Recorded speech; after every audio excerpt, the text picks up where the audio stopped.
말씀은 오늘 스가랴서에 있는 말씀인데요. 역사적으로 이 스가랴서는요, 이스라엘 백성들이 바벨론 포로로부터 귀환을 합니다. 근데 귀환한 이스라엘 백성들에게 있어서 예루살렘은 꿈에 그리던 곳이 아니었어요. 이상과 현실이 너무 다른 곳이죠. 그 하나님의 영광과 임재를 그렸던 그 예루살렘은 이미 황무지가 되었습니다. 황폐했습니다. 그곳에 가서 이들이 그래도 초기에는 열정을 가지고 예루살렘을 재건하려고 했어요. 성전을 재건하려고 했지만 사마리아인들의 방해에 부딪혀서 이 성전 재건이 16년 동안이나 무려 중단됩니다. 어느 누구도 이거를 다시 이끌어갈 영적인 동력을 상실해버린 시대, 영적인 무기력증에 빠진 시대, 좌절과 그 다음에 패배와 우울감으로 그렇게 물들어져 버린 이 이스라엘 백성들에게 주시는 말씀이 스가랴 말씀입니다. 당시 이스라엘 백성들은 사실은 너무나 미약하죠. 왜냐하면 바벨론에 끌려갔을 때, 포로로 끌려갔을 때 한 10만 명 정도가 끌려간 것으로 추산하는데 70년 동안 이스라엘 백성들의 특징이 뭔지 아십니까? 생육하고 번성하는 걸 잘해요. 우리 출애굽만 봐도요, 70명의 야곱의 일가들이 애굽에 갔는데 400년 만에 몇 명이 됐습니까? 장정만 60만 명, 200만 명이나 넘게끔. 성경에 보면 히브리 산모들은요, 애를 너무 잘 낳는다 그랬어요. 고대 때는 많이 죽기도 하는데 히브리 아이들은 건강해서 잘 죽지도 않아요. 한 70만 명 정도가 된다고 추산합니다. 어떤 학자들은 70년 동안 바벨론 포로기 때 10만 명이 갔는데, 이게 곱하기 한 5 정도 하면은요, 한 350만 명 정도 되는 건데, 1차 포로기 때 귀환한 이스라엘 백성들의 수가 49,800명 정도 됩니다. 몇십 분의 1밖에 안 돌아온 거예요. 선교 초기 때는요, 포로기 초기 때는 이 나라를 잃은 게 너무나 원통스럽고, 바벨론 포로기 때는요, 예배 드릴 곳도 없으니까 주일만 되면, 오늘날로 치면 주일만 되면은, 우리가 예전에 주일 되면 그래도 예배도 드리고 너무 좋았었는데, 그때는요, 바로 해방만 낸다 그러면 모두가 다 그냥 고국으로 돌아갈 것만 같았는데, 70년이 지나니까 어떻게 됐죠? 정착하게 되는 거예요. 내 손주 중에서 바벨론 그 세계적인 그 대제국 아닙니까 당시에? 거기 대학 교수도 나오고요, 의사도 생기고요, 법률가도 나오고요. 처음에 막 세탁소부터 시작했는데 그게 어느덧 커가지고 슈퍼부터 시작했는데 이게 막 사업체가 되고요, 사업으로 성공한 사람들도 생기고요. 여호와의 말씀이 임해서 70년이 이제 기한이 끝났다, 너희들 예루살렘으로 돌아가라 하는데요, 한 20분의 1 정도밖에 돌아가지 않은 것 같아요. 1차 포로 기한 때 5만 명이 안 되는 인원만 돌아가서 예루살렘을 한번 재건해 보겠다고 하는데, 너무나 수가 부족한 데다가 사마리아인들, 원래 동족이었습니다. 같이 그냥 혼혈이 된 그 사마리아인들이 또 시기하고 질투하고, 그 방해에 16년 동안이나 성전 건축이 중단되고, 한마디 우리는 안 돼, 우리는 끝났어, 이럴 줄 알았으면 그냥 바벨론에 있을 걸. 이스라엘 백성들은 광야에 나와서도 이럴 줄 알았으면 애굽에 있었을 걸. 이게요, 우리의 심리더라고요. 제가 이번 주에 한교연 모임에 가서 예배를 드리는데, 그 목사님의 간증도 그래요. 설교하는 간증도 낯선 말레이시아 땅에 와서 부푼 선교의 꿈을 안고 와서 이곳에서 교회를 세우고 목회를 해보면 하나님이 많이 축복해 주시고 막 부흥이 될 줄 알았대요. 사람들이 몰려들 줄 알았는데 그 내가 결과에 대한 기대값보다 그 결과가 나오지 않을 때 하나님, 이 땅이 아닌가요? 하나님이 원하시는 곳이 이 땅이 아닌가요? 이런 기도를 수없이 많이 했다라고 합니다.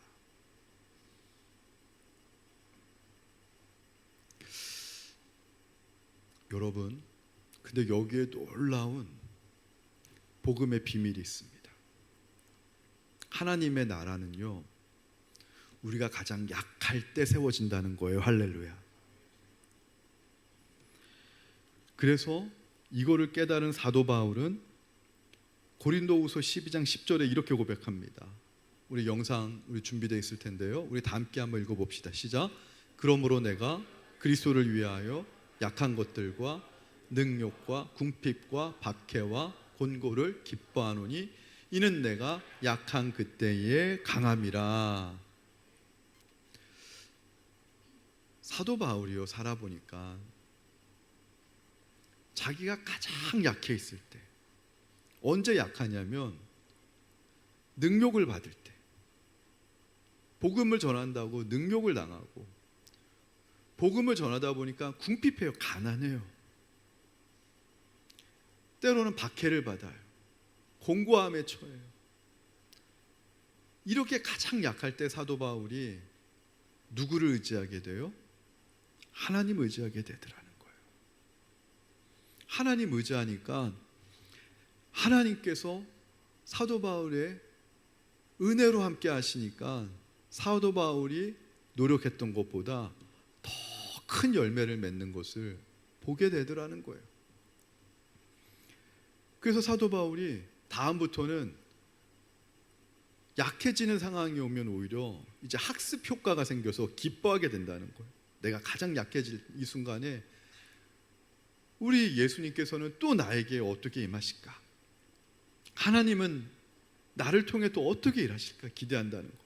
근데 그것이 민족 단위로 가면 이스라엘 백성이 가장 약해 있을 그때에 하나님께서는 하나님의 나라의 일을 이스라엘 백성을 통해서 일하신다는 거예요. 여러분, 영적으로 보면은요, 바벨론 포로 초기 때가 이스라엘 백성이 약한 게 아니라 바벨론 포로 70년이 지난 그때가 약한 거예요. 인간적인 눈으로 볼 때는 바벨론 포로 초기 때, 정착하지 못할 때가 가장 약한 거였지만, 인간적인 눈으로 보면 바벨론에서 70년 정도 지나면서 이스라엘 백성들, 유대인들의 특징이 뭡니까? 금융이에요. 똑똑해요. 70년 정도 지나고 터 잡을 때는 인간적으로는요 가장 강할 때예요. 근데 영적으로는 그때가 가장 약할 때라는 거예요. 이 사실을 깨달은 자가 하나님한테 기쁘게 쓰임받을 수 있습니다. 다윗이 언제 하나님의 마음에 합한 자다, 내가 널 기뻐한다라고 했냐면 밧세바와 우리아의 사건을 통해서 내가 다윗이 가장 상한 심령과 통회하는 마음으로 가장 낮아졌을 때 하나님이 다윗을 가장 기뻐했었던 것을 우리가 알 수 있죠. 그래서 여러분, 강한 것을 자랑하지 마십시오. 오히려 약한 것을 자랑하십시오. 그리스도의 능력은 여러분들이 약할 때 머물기 때문입니다. 이걸 사도 바울은 고린도후서 12장 9절에서 고백을 합니다. 우리 다 함께 영상을 보고 고린도후서 12장 9절 우리 읽도록 한번 하겠습니다. 시작. 나에게 이르시기를 내 은혜가 내게 족하도다. 이는 내 능력이 약한 데서 온전하여짐이라 하시지라. 그러므로 도리어 크게 기뻐함은 나의 여러 약한 것들에 대하여 자랑하리니 이는 그리스도의 능력이 내게 머물게 하려 함이라. 머물게 하려 함이라. 그리스도의 능력이 언제 머무냐면 사도 바울이 가장 약했을 때. 하나님은요 자신감에 충만한 사람, 그 심령 안에 머물 수가 없어요. 자기가 오히려 근사하다라고 생각하는 사람, 나는 반듯하다라고 생각하는 사람, 죄송한 말씀이지만 복음에 스스로 속이는 복음, 속고 있을 가능성이 많습니다. 제가 대표적인 사람인 것 같아요. 저는 어렸을 때부터 장남이었고 부모님이 하지 말라는 거는 큰 범위 내에서 거의 어긴 적이 없었습니다.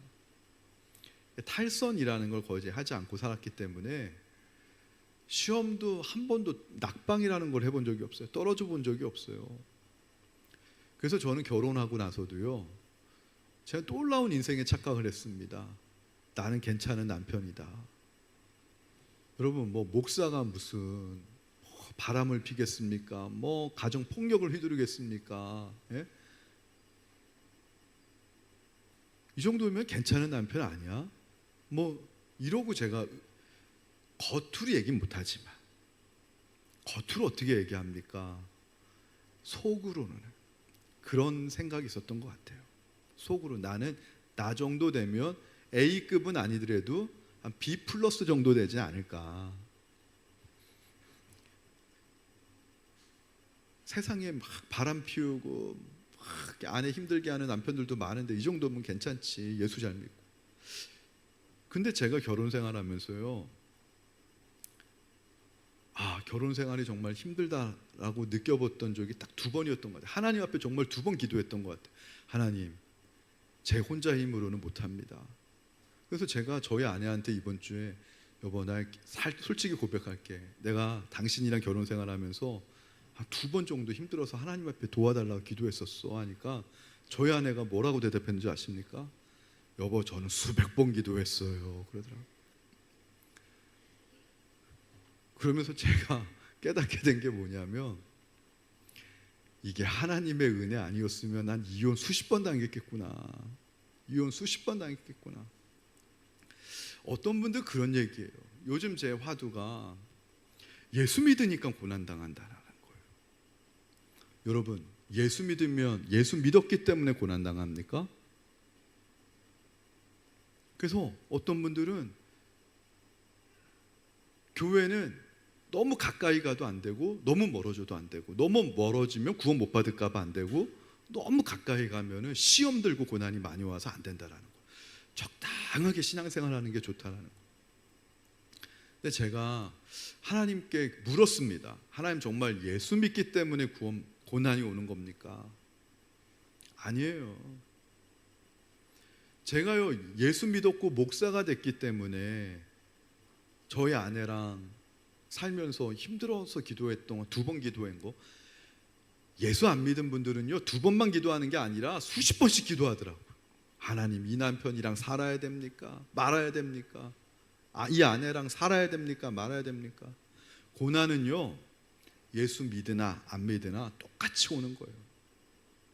근데 예수를 믿으니까 내가 고난당하는 이유를 알겠더라고요. 그걸 누가 알려주시냐면 하나님이 알려주세요. 말씀을 통해서. 내가 고난당하는 이유를 알고 매를 맞으니까, 여러분, 세상에서 가장 아픈 매가 뭔지 아세요? 영문도 모르고 맞는 매예요. 우리 아이들 그러지 않아요? 부모님한테 혼날 때 이유도 모르고 나 혼나본 적이 있다. 한번 손 들어보세요. 100%네. 100%. 예, 손 내려. 그래서 너희들이 예수님을 만나야 돼. 예수님을 만나면 내가 왜 매를 맞는지 알게 돼요. 그 이유를 목사님이 알려줄게요. 죄 때문이라는 거예요. 인생은 죄 때문에, 모든 인생이 하나님의 영광에 이르지 못하고 우리가 다 죄인이기 때문에 우리가 매를 맞는 거예요. 그래서 그래도 이 말씀을 통해 가지고 하나님이 인생의 매를 왜 맞는지, 인생의 고난이 왜 오는지를 알고 맞으니까 좀 덜 아프더라고요. 좀 덜 억울하더라고요. 그래서 이것만 해도 참 감사하다라고 했는데, 말씀을 더 이렇게 깊이 깨닫게 되니까 지금 맞는 인생의 그 매가 나중에는 너를 축복의 하나님의 사람으로 바꾸는 도구가 된다는 거예요. 할렐루야.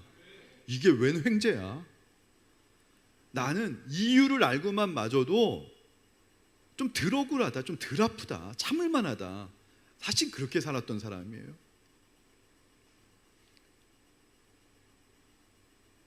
제가요 이렇게 막 얼굴은 긍정적으로 보이는데 마음은 소심하고 좀 부정적인 것도 많았던 것 같아요. 나 같은 게 될까? 근데 말씀은요, 너가 생각하는 것 이상의 하나님의 계획과 축복이 있다라는 거예요. 할렐루야. 이게 웬 횡재예요? 이걸 우리 전문 용어로 은혜라고 하죠. 은혜.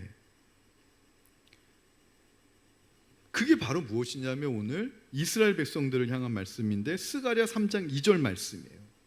스가랴 3장 2절이 이런 의미예요. 우리 스가랴 3장 2절 우리 읽어볼게요. 시작. 여호와께서 사탄에게 이르시되 여호와께서 너를 책망하노라. 예루살렘을 택한 여호와께서 너를 책망하노라. 이는 불에서 꺼낸 그슬린 나무가 아니냐 하실 때, 여러분 지금 이스라엘 백성들을 하나님이 뭐라고 부르시냐면 불에서 막 꺼낸 그슬린 나무라는 거예요. 저는 제 인생이 하나님, 제가 목회자인데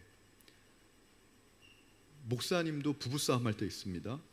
많이는 안 해요. 요즘 거의 안 하지만 옛날에 부부싸움 할 때마다요, 부부싸움 하고 나서 특별히 토요일날 부부싸움 하잖아요. 토요일날 밤에 내일 설교해야 되는데 토요일날 밤에 부부싸움하고 나면 꼭 그런 것 같아요. 제 심령이 불에서 꺼낸 그슬린 나무 같아요. 하나님 이러고 무슨 내일 설교를 하라고 합니까? 부부싸움도 설교 끝나고 일요일날 저녁에 하면 얼마나 좋아. 사탄은 막 토요일날 밤에 하게 만드는 거야. 근데 진짜 어쩔 때는 안 하고 싶더라고요. 불에서 막 그슬린 나무 같아요. 우리 아이가 막 말을 안 듣고 막 그럴 때 보면은 하나님 이래가지고 제가 어떻게 교인들한테 모범이 됩니까? 본이 됩니까? 막 불에서 그슬린 막 나무 같아요. 내 인생이. 오늘 이스라엘 백성들이 바벨론에서 포로 70년 동안 고통받고 압제당하다가 이제 희망을 좀 품고 하나님의 은혜로 예루살렘에 돌아와가지고 부푼 꿈을 안고 성전 재건했는데 16년 동안이나 지금은 성전 재건이 중단된 상태에 빠진 거예요.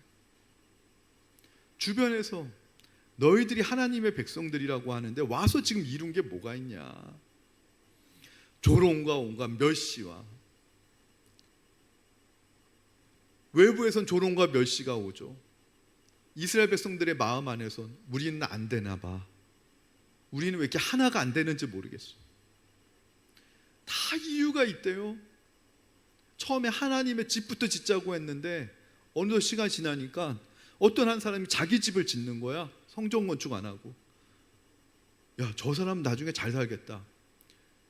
또 그 사람이 또 자기 집 지으니까 다 각자 자기 집 짓는데 바빠가지고 다 흩어져 버리고 하나님의 성전은 방치되어 있었다고. 아무리 영적인 지도자 그 당시 때 제사장 여호수아하고 지도자 스룹바벨이 얘기를 해도요, 느헤미야가 얘기를 해도 말을 듣지 않아요.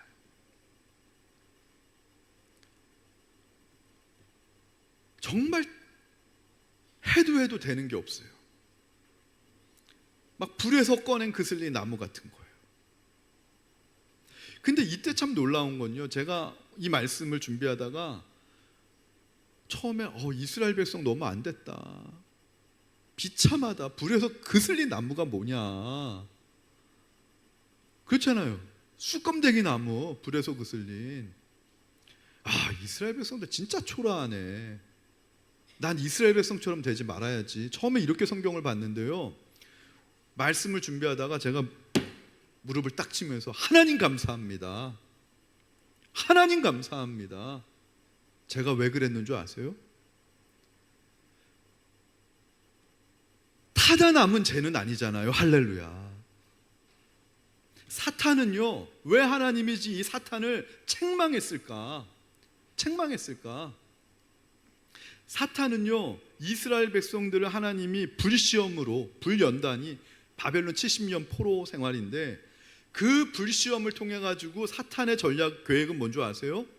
이스라엘 백성들이 완전히 회복하지 못하도록 그 불 속에서 완전히 죄가 되도록 사라지게끔 만드는 게 사탄의 전략이었다고요. 사탄은요, 참소하는 거예요.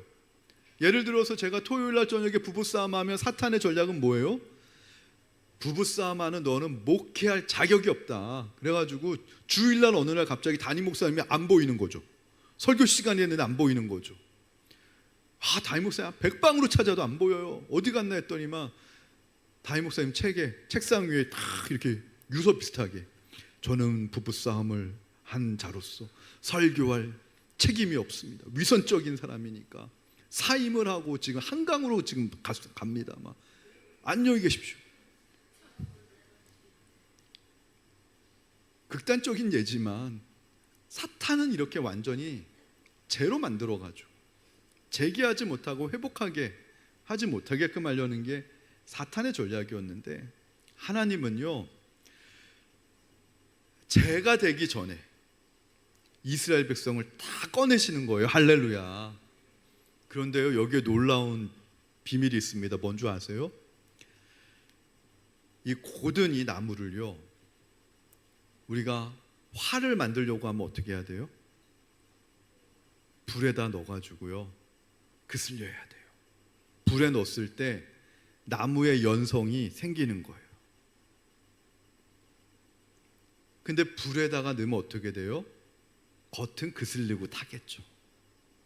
그러나 좋은 장인이 와서 쑥검댕이 겉에 탄 거 그슬린 재를 다 털어내고 깨끗하게 닦고 거기다 좋은 약을 바르고, 그러면 멋진 활로 탄생하는 거예요. 할렐루야.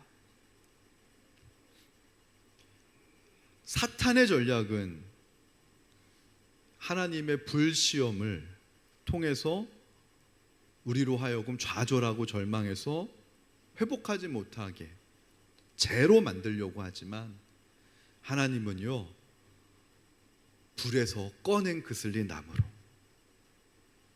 그 다음 스텝이 있는 거예요. 그 다음 스텝이 뭐냐면 바로 오늘 3장 10절 말씀입니다. 3장 10절 우리 다 함께 우리 한번 읽어볼게요. 영상 준비됐나요? 스가랴 3장 10절 말씀. 자, 다 함께 읽겠습니다. 시작. 만군의 여호와가 말하노라. 그날에 너희가 각각 포도나무와 무화과 나무 아래로 서로 초대하리라. 저는요, 이 무화과 나무와 포도나무와 무화과 나무가 뭔가 했는데, 누가복음 13장 6절 7절에서 그걸 찾았습니다. 누가복음 13장 6절 7절. 우리 준비되면 방송시 한번 띄워주시고요. 우리 한번 읽어볼게요. 시작. 이에 비유로 말씀하시되 무화과 나무를 심은 것이 있더니 와서 그 열매를 구하였으나 얻지 못한지라. 여기까지요. 여기 6절 한번 띄워주세요. 여러분, 지금 이상한 게 있지 않아요? 무화과 나무가 어디에 심겨져 있죠? 포도원에 어떤 나무가 심겨져야 돼요? 이게 왜 그럴까요? 이 무화과 나무가 뭘까요 도대체? 7절 우리 한번 읽겠습니다. 시작. 포도원 지기에게 이르되 내가 3년을 와서 이 무화과 나무에서 열매를 구하되 얻지 못하니 찍어버리라. 어찌 땅만 버리게 하겠네. 여러분, 3년이라는 건 예수님의 공생애를 의미합니다.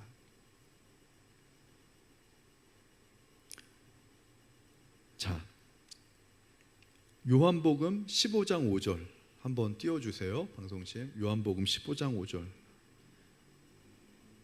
포도나무에 대한 이야기입니다. 요한복음 15장 5절 우리 한번 읽어볼게요. 시작. 나는 포도나무요 너희는 가지라. 그가 내 안에 내가 그 안에 거하며 사람이 열매를 많이 맺나니 나를 떠나서는 너희가 아무것도 할 수 없습니다. 예수님이요 포도나무고 우리는 가지예요. 그래서 포도나무에 접붙임된 가지는 누구를 의미하냐면, 잘 들으세요. 이스라엘이 있었는데요, 하나님의 자녀였는데요, 선민의식에 빠졌어요. 선민의식에 빠져서 우리만 하나님의 자녀라고 생각했는데, 어느 날 예수님이 왔는데 선민의식에 빠진 이스라엘 백성들은 예수님을 하나님의 아들로 알아보지 못하고 십자가에 못 박아 죽어서 죽였어요. 예수님의 원수가 됐어요. 그래서 사도 바울은 참 이스라엘은 너희들이 아브라함의 자손이라고 그러고 할례 받았다고 해서 너희들이 하나님의 자녀라고 하는데, 너희들이 참 이스라엘이 아니라 이방인이지만 이방인이라도 예수님을 하나님의 아들로 믿고 예수님의 십자가를 영접한 사람이 참 이스라엘이다. 할렐루야. 포도나무의 의미는요, 예수님을 영접한 참 이스라엘, 예수님을 영접한 초대교회로 얘기하면 이방인 그리스도인들을 얘기해요. 다시 본문으로 가요. 누가복음 13장 6절 7절에서 보면, 그러면요 이 포도원에 복음은요 이방인에게 나가게끔 되어 있는 거예요. 오늘 선교하러 왔는데 선교의 역사가 이방인에게끔 복음이 전해지기로 약정이 된 거예요. 유대인들은 선민의식에 사로잡혀가지고 예수님을 구세주로 영접하지 않았지만, 예수님이 3년 동안 와가지고 이 과원지기가 3년 동안이나 복음을 전했는데도 7절에 보면은요 너희들이 영접하지 않았다는 거예요. 내가 3년을 와서 이 무화과 나무에서 열매를 구하되, 이 무화과 나무가 유대인이에요. 자기 선민의식에 빠진 유대인들이에요. 열매가 맺지 못했다는 건 뭐예요? 생명의 열매. 영접하는 자에게는 하나님의 자녀가 되는 그 생명의 열매를 유대인들에게서는 얻을 수가 없었어요. 그래서 찍어버리라고 한 거예요. 그랬더니 예수님이 8절에 뭐라고 대답하세요? 누가복음 13장 8절 9절 우리 한번 읽어볼게요. 누가복음 13장 8절 9절. 자, 읽겠습니다. 시작. 대답하여 이르되 주인이여 금년에도 그대로 두소서. 내가 두루 파고 걸음을 주리니. 이게 뭐냐면요, 예수님의 3년 공생애 동안 열매를 맺지 못했죠. 예수님을 구세주로 영접하지 못했으니까. 그래서 하나님은 찍어버리려고 했는데, 예수님을 십자가에 못 박게 해서 죽인 유대인들은 예수님과 유대인의 관계를 뭐라 그러죠? 원수라고 합니다. 예수님과 유대인의 관계는 원수의 관계예요. 근데 예수님께서는 이 원수가 된 유대인의 유일한 편을 들어주시는 분이에요. 그래서 하나님한테 금년에도 그대로 두소서. 이게 영적으로 해석해 보면 예수님이 재림하실 때까지 기회를 달라라는 거예요. 예수님이 재림에 오실 때까지 기회를 주면 내가 두루 파고 걸음을 줘서 무화과 나무 열매 맺게 하시겠다는 거예요. 무화과 나무, 열매 맺지 못한 무화과 나무, 유대인들이 열매 맺는 게 뭐예요? 우리가 요한계시록 때 배웠죠? 천년왕국 때 전에 누가 돌아와요? 천년왕국 전에 유대인이 돌아오는 거예요. 그게 다시 한번 갑시다. 스가랴 3장 10절 말씀. 본문 띄워주세요. 스가랴 3장 10절 말씀. 그것이 바로 무엇이냐면 포도나무와 무화과 나무의 의미예요. 자, 그러면 제가 영적으로 해석을 해드릴게요. 첫 번째 포도나무는요, 예수 그리스도를 구주로 영접한 이방인 그리스도인 그리고 유대인 그리스도인까지 포도나무예요. 무화과 나무는 뭐예요? 선민의식에 빠져서 예수님을 구세주로 영접하지 않는 지금 이 유대인 이스라엘들, 유대교 이스라엘들, 이게 열매 맺지 못한 무화과 나무예요. 여기 두 번째의 현대적인 의미가 있어요. 뭔지 아세요? 첫 번째 포도나무는 우리 부부를 생각하면 저희 아내예요. 저희 아내가 저보다 믿음이 좋아요. 믿음이 순수해요. 저는 저희 아내랑 결혼 생활 힘들다고 2번밖에 기도 안 했지만 저희 아내는 수백 번 기도하면서도 참은 저희 아내가 포도나무예요. 저희 아내 입장에서는 제가 뭐예요? 무화과 나무예요. 하나님, 우리 남편 바꿔주세요. 바꿔주세요. 우리 선교사님도 그런 기도 많이 하셨죠? 네. 세 번째 의미는 뭐냐면 포도나무는 세 번째 현대적 의미는 먼저 예수님을 인격적으로 영접하신 분들이에요. 그런 분들에게 무화과 나무는 누굴까요? 교회 왔는데 아직 예수님을 인격적으로 영접하지 못해서 교회 안에서 염소처럼 구는 성도들이에요. 저 성도 때문에 내가 교회 다니기 힘들어요, 하나님. 그게 무화과 나무예요. 그런데 그날에가 어떤 날이에요? 예수님이 오시는 날이에요. 8절과 9절에 싹과 돌로 오세요. 싹과 돌이 예수 그리스도에 대한 예표예요. 불에 그슬린 초라한 이스라엘이지만 이 이스라엘을 예수님께서 어떻게 하신다고요?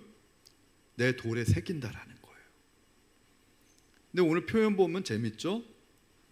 여호수아에게 명령하는 거예요. 더러운 옷을 벗기고 불에 그슬린 그 시꺼먼 그 재들을 다 벗기라는 거예요. 예수의 보혈로, 할렐루야. 깨끗한 옷을 입혀주고 세마포 옷을 입혀주고 그 다음에 어떻게 해요? 정결한 관을 씌우고. 정결한 관이 뭔지 아세요? 그리스도인의 사명, 그리스도인의 존엄입니다.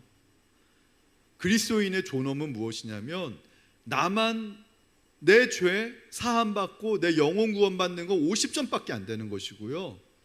나머지 50점이 뭐냐면은 정결한 관을 쓰는 거예요. 그 정결한 관이 뭐냐면 무화과 나무, 포도나무와 무화과 나무 아래에서 서로 만나라는 거예요. 나는 지금 포도나무고 내 남편은 지금 열매를 못 맺는 무화과 나무 같더라도 포기하지 말고 예수 그리스도 안에 있으면 서로 초대하게 된다는 거예요. 왠 줄 아세요? 아까 요한복음 15장 5절에서 나는 포도나무요 너희는 가지니 너희가 내 안에 있으면 열매를 많이 맺는다고 했어요. 열매 맺지 못한 무화과 나무가 결국 예수 그리스도 안에 돌아와서 열매를 많이 맺게 되면은요, 포도나무이신 성도님들은 포도 열매를 주는 거예요. 무화과 나무였던 성도님들도 나중에 예수 그리스도 안에 들어와서 무화과 열매를 맺게 되면 내 무화과 열매를 먹어봐.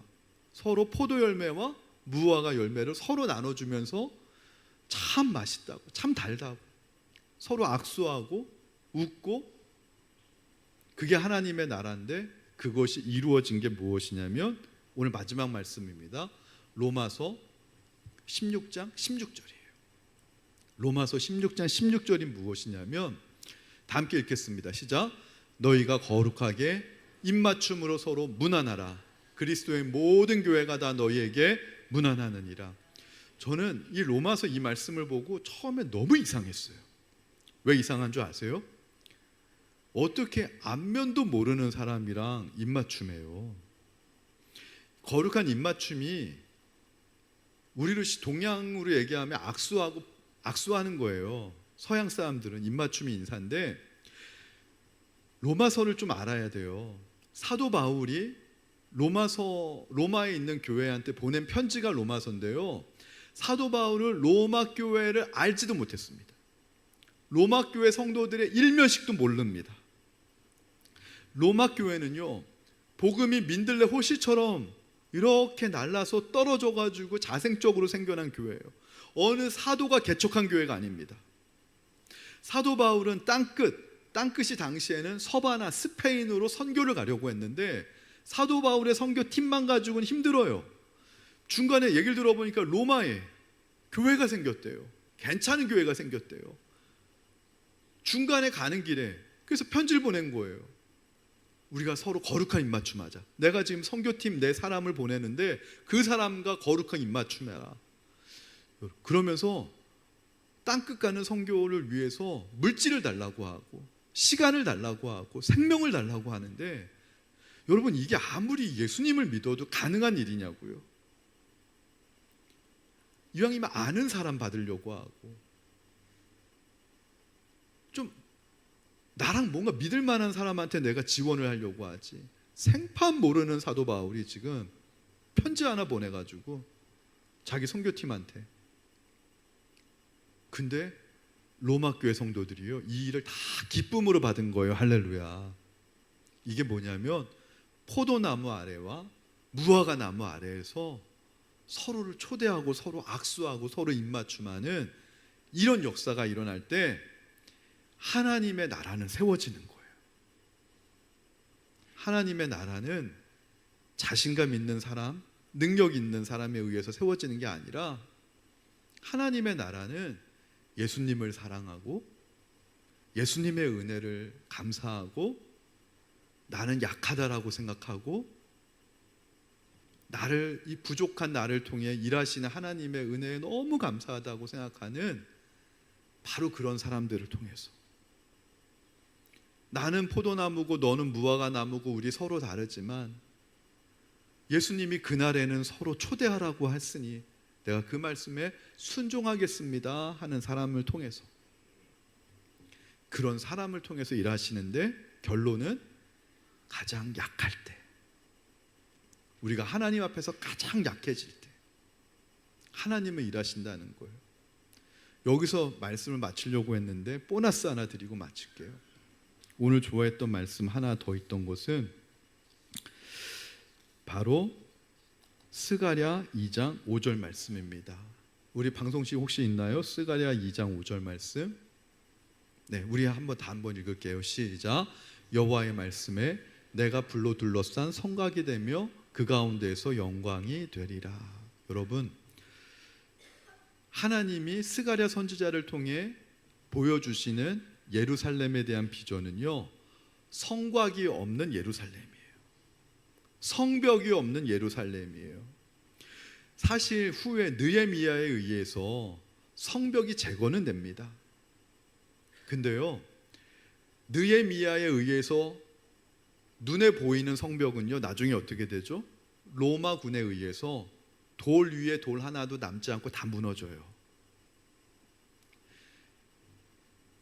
진짜 너희들의 성벽, 성은 눈에 보이는 그 성벽이 아니라 눈에 보이지 않는 하나님이시라는 거예요. 그게 불로 둘러싼, 이 불은 하나님의 임재와 영광을 의미해요. 내가 너희와 친히 내 영광과 내 임재로 너희들을 둘러싸면 그게 성벽이지, 눈에 보이는 성벽 의지하지 말아라. 그 가운데 하나님의 영광이 있다는 거예요. 근데 제가요, 창세기 말씀을 보니까요, 놀라운 걸 발견한 게 되더라고요. 에덴 동산에서 나온 아담과 하와가 동쪽으로 가서 처음 했던 일이 뭔 줄 아세요? 성을 쌓았던 거예요. 그 성의 이름이 에녹성입니다. 가인이요, 살인을 범하고, 최초의 살인을 범하고 불안감, 두려움 속에서 내가 살인을 범했으니 누가 나를 죽일지 모른다라는 생각이 있었어요. 그래서 불안감, 두려움에 사로잡힌 인류가, 하나님을 떠난 인류가 최초로 이 불안과 두려움을 스스로 한번 극복해 봐야 되겠다, 그 자구책으로 만든 최초의 시도가 에녹성입니다. 그래서 그 성을 쌓고요, 그 성 안에 들어가면 안전하다 하는 거예요. 그 성이 요즘은 뭔지 아세요? 여러분의 통장 잔고입니다. 어떤 분들은 주식이 될 수도 있고요, 어떤 분들은 부동산이 될 수도 있고요, 어떤 분들은 내 학벌이 될 수도 있고요. 그 성 안에 들어가서 에녹성 안에 들어가면 내 노후가 안전할 것이다. 근데 너무 웃긴 거는요, 이 가인이 그 성의 이름을 에녹이라 붙였다라는 거예요. 에녹이 누구냐면 가인의 아들입니다. 내가 이제는 내가 이뤄놓은 모든 터전의 유산을 내 아이들에게, 요즘 말로 얘기하면 세금도 절묘하게 피해서 다 상속했어. 끝났어. 그게 에녹성인데요, 오늘 하나님은 눈에 보이는 그 성이 없어져야 된다라는 거예요. 내가 친히 너희의 성벽이 되어주시겠다라는 거예요. 여러분, 이 말씀에 아멘할 수 있는 분들이 과연 몇 명이나 될까요? 그 말은 뭐냐면, 무장해제해야, 눈에 보이는 성벽이 없어져야 하나님이 불로 둘러싸는 내 친히 너의 인생에 성벽이 되어주시겠다는 거예요. 뭐예요? 사도 바울이 가장 약했기 때문에 최고의 사도가 될 수 있었던 거예요. 우리가 약해지지 않으면 하나님 역사하실 수 없어요. 하나님 안에서 내가 가장 약해지면 나를 힘들게 하는, 열매 맺지 못하는 무화과 나무가 열매 맺는 날이 올 것입니다. 할렐루야. 전혀 변할 것 같지 않은 내 남편이 언제 변화되냐면, 아내가 약해졌을 때. 아내가요, 나를 힘들게 하는 그 남편 아무리 설득하고 아무리 부부싸움 한다고 남편이 변하는 게 아니라, 열매 맺지 못하는 이 불쌍한 무화과 나무와 같은 내 남편을 위해서 예수 안에서 가장 약해졌을 때, 바로 그날에 임계점에 다다르게 되면 그 남편이 깨닫고 돌아오는 것이죠. 예수님으로. 예수님께 돌아온 그 남편이 열매 맺는 거예요. 그래서 서로 포도나무와 무화과 나무 아래에서 서로 그리스도의 거룩한 입맞춤 안에서 서로 초대하는 그날, 그날이 우리가 목표로 삼고 달려가야 되는 그날 아니겠습니까? 우리 그리스도인들이 꿈꾸는 바로 그날 아니겠습니까? 우리 선교 현장에서 이루어져야 될 그날이고, 우리 목회 현장에서 이루어져야 될 그날 아니겠습니까? 그날에 내가 불로 둘러싼 성곽이 되며 그 가운데 영광이 되리라. 하나님의 그 영광에 참여하는 은혜가 있기를 주님의 이름으로 축원합니다. 우리 찬양하도록 하겠습니다. 우리 선교사님 올라와 주시죠.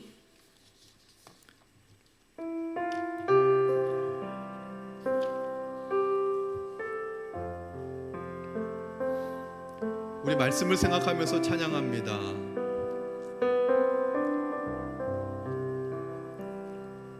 나를 지으신 이가 하나님, 나를 부르신 이가 하나님,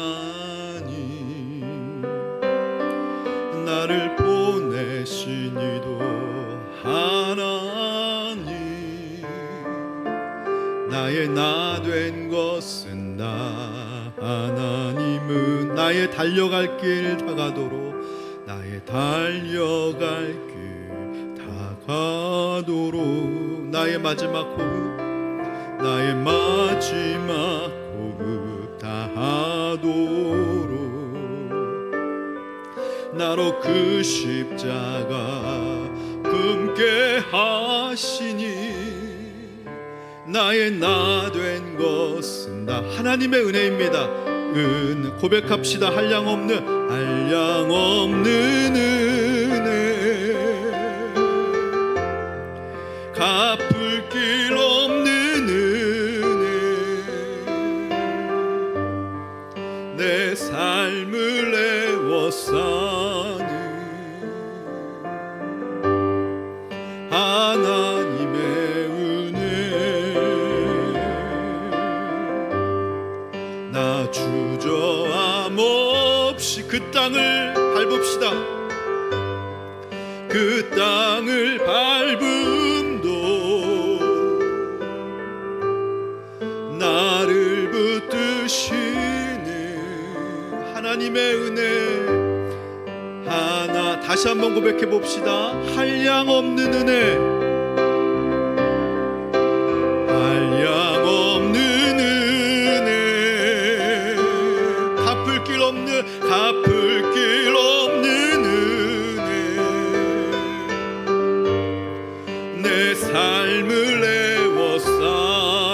하나님의 은혜, 하나님의 은혜. 나 주저함 없이 믿음으로, 나 주저함 없이 그 땅을 밟음도 나를 붙들고 계시는, 나를 붙드신 하나님의 은혜입니다. 하나님의 은혜. 여러분, 이 시간 우리 이렇게 기도하길 원해요. 하나님의 은혜입니다.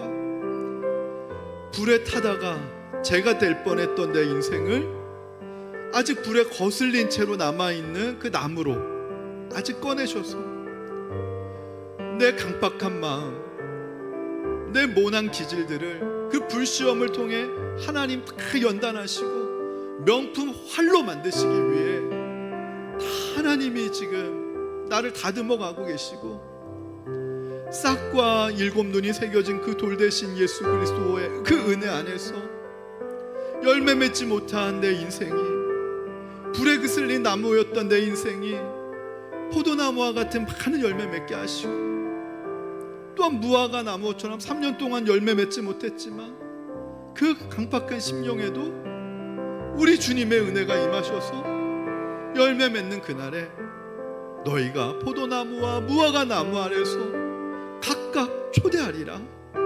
서로 거룩한 입맞춤을 하는 그날, 우리 가정이 예수 그리스도 안에서 포도나무와 무화과 나무 아래에서 아버지와 어머니, 남편과 아내가 서로 초대하고, 부모와 자녀들이 서로 예수 안에서 서로 초대하고, 우리 교회가 무화과 나무와 포도나무 아래에서 서로 초대하고, 내가 사랑하는 내 가족들, 내 친구들을 서로 복음 안에서 초대하는 하나님 아버지, 그날이 하나님의 영광의 날인데 그날을 향해 우리의 인생 달려가게 하여 주시옵소서.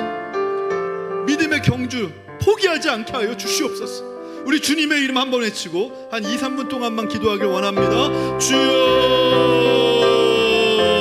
하나님 아버지, 주님의 그날을 꿈꿉니다.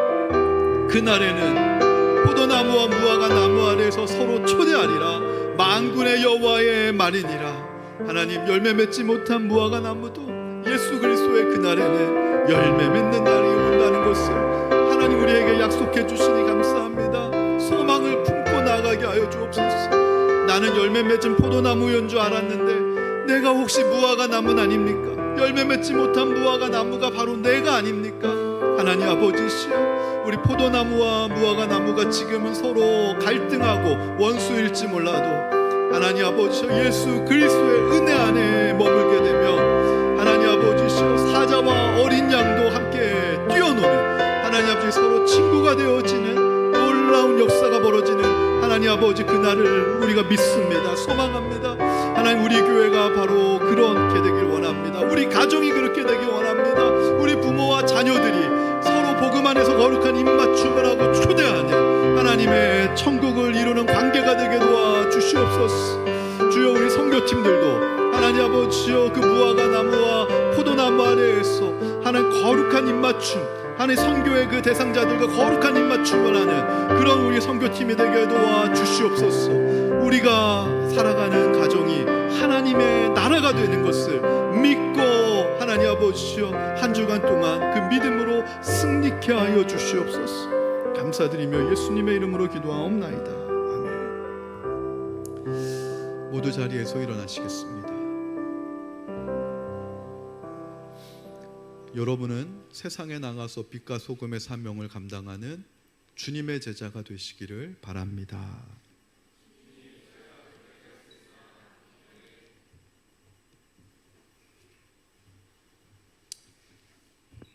하나님, 30년 전에 이곳에 왔습니다. 황량한 선교 현장과 목회 현장,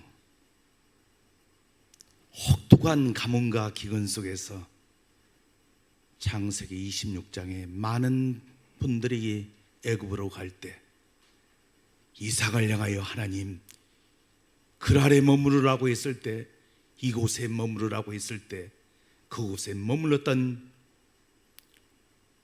이삭과 그의 가족들, 고통스럽지만은 하나님의 음성을 듣고 따라갈 때 100배의 축복의 결실을 맺었습니다.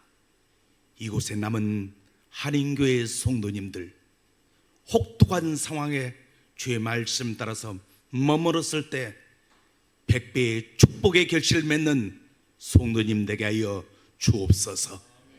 이제는 우리 주 예수 그리스도의 은혜와 하나님의 극진하신 사랑과 성령의 교통하심이 고통스럽지만 머물렀던 성도님들 가정에 지금으로부터 영원토록 함께 하시기를 간절히 축원하옵나이다. 아멘.